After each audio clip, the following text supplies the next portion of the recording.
This is how I escaped C1C2's maze while only using boats. We ran into the maze hoping to find a section.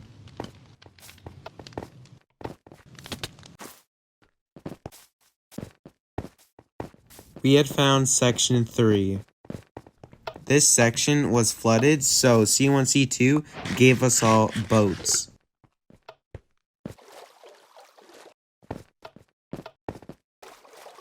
I had completely lost my teammates, but don't worry because I found this hole.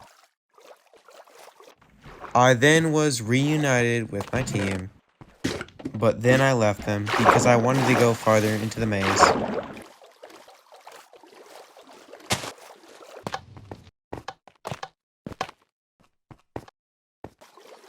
I then found my teammates being attacked by grievers.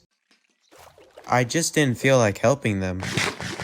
Time to watch them die.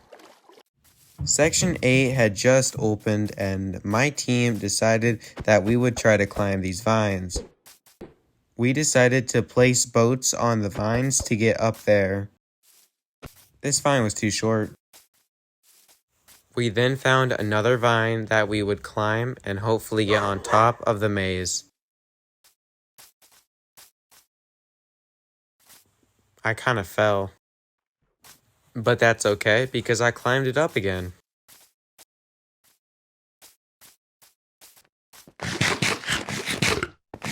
We found this big vine and decided to take it all the way into the edge of the maze.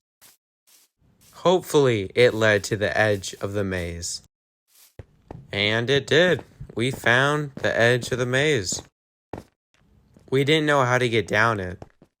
So I tried using boats, and moment of truth, I didn't die. Run! We had escaped the maze, but there was so many more people trapped in there. This was not okay. We needed to go back in there and save them. The other two decided to not go into the maze again, so it would just be me alone. I got back into the maze, but I was kind of trapped on this ledge, and I saw grievers everywhere. I then took a last glimpse of the maze, and the grievers took my life. And that's where the story ends.